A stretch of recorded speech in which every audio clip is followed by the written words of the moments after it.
Assalamualaikum warahmatullahi wabarakatuh. Kami dari kelompok Praktikum Kecerdasan Buatan akan mempresentasikan hasil diskusi kami yang berjudul Penerapan Metode Fasi Mamdani dalam Penentuan Keputusan Jumlah Produksi Makanan Ringan. Kelompok kami beranggotakan saya sendiri, Muhammad Wisnu Pratama, dengan NIM H1D020047, dan rekan saya, Adam Raihan Akas Nurfaza, dengan NIM H1D020037. Sistem inferensi fasi metode Mamdani. Metode Mamdani sering juga dikenal dengan nama metode min-max. Metode ini diperkenalkan oleh Ibrahim Mamdani pada tahun 1975.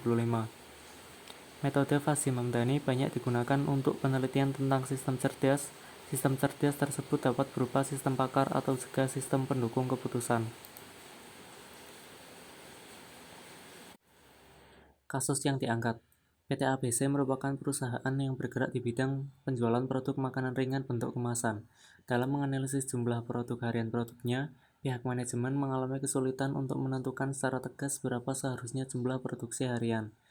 Tujuan dari proyek ini adalah memperkirakan berapa jumlah penjualan per hari berdasarkan logika fasi dengan memperhatikan variabel jumlah permintaan dan jumlah persediaan. Membuat model sistem fasi dalam pengambilan keputusan pada PT ABC. Yang selanjutnya metode atau tahapan. Yang pertama identifikasi data, yang kedua pembentukan himpunan fasi, yang ketiga aplikasi fungsi implikasi, yang keempat diversifikasi. Berikutnya ada hasil dan pembahasan. Berikut tabel yang berisi data permintaan, persediaan, dan jumlah produksi barang. Hari Senin, permintaan 5.000, persediaan 350, produksi barang 4.610.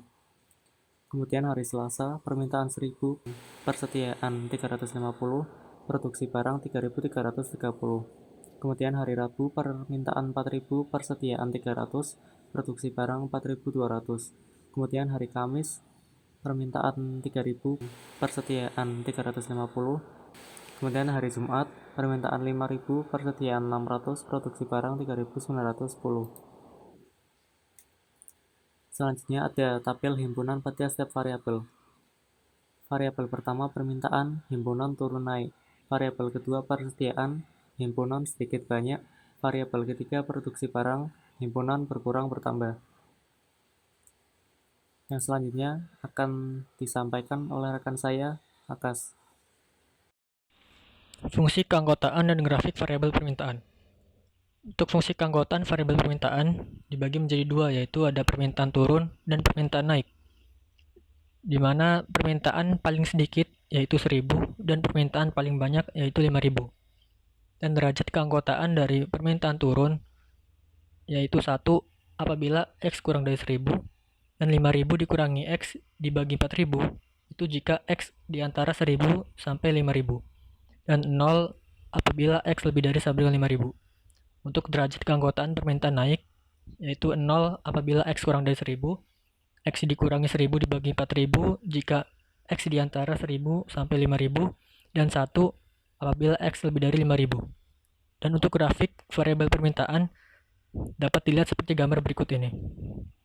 Selanjutnya ada fungsi keanggotaan dan grafik variabel persediaan. Untuk fungsi keanggotaan variabel persediaan dibagi menjadi dua, yaitu ada persediaan sedikit dan persediaan banyak, di mana persediaan paling sedikit yaitu 100 dan persediaan paling banyak yaitu 600.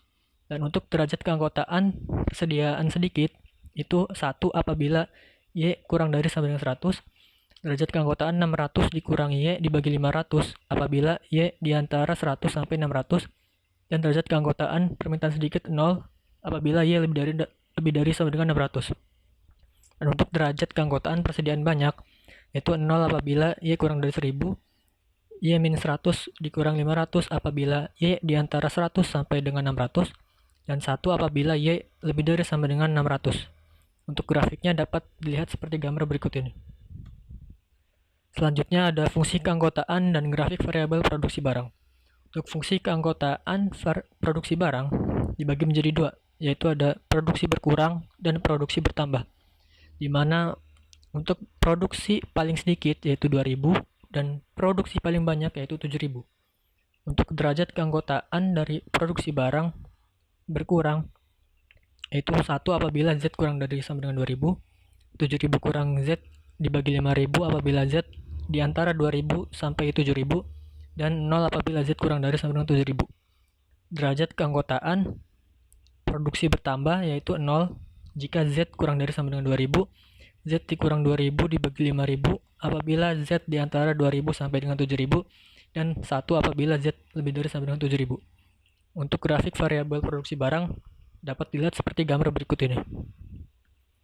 Selanjutnya ada aplikasi fungsi implikasi.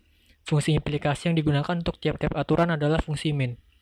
Terdapat 4 rule atau aturan yang ditetapkan pada aplikasi fungsi implikasi, yaitu jika permintaan turun atau persediaan banyak, maka produksi barang berkurang. Rule kedua, jika permintaan turun atau persediaan sedikit, maka produksi barang berkurang. Rule ketiga, apabila jika permintaan naik atau persediaan banyak, maka produksi barang bertambah.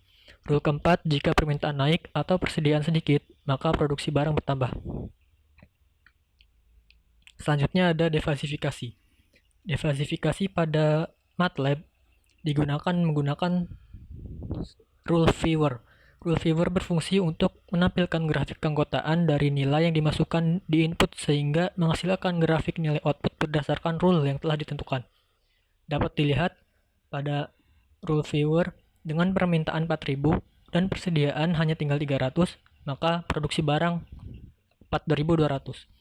Dengan hasil defasifikasi dengan MATLAB tersebut dapat dipastikan bahwa metode Fuzzy-Mamdani ini sangat efektif untuk menentukan jumlah produksi barang yang harus diproduksi.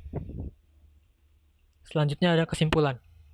Kesimpulan dari penelitian ini yaitu model pengambilan keputusan perkiraan jumlah kemasan produk harian berdasarkan jumlah permintaan dan jumlah persediaan pada PT ABC telah berhasil digunakan dan dibuat menggunakan MATLAB. Metode yang digunakan adalah metode inferensi Fuzzy-Mamdani dengan fungsi implikasi min, sedang komposisi aturan menggunakan metode MAX. Sekian yang dapat kami sampaikan, kurang lebihnya mohon maaf. Wassalamualaikum warahmatullahi wabarakatuh.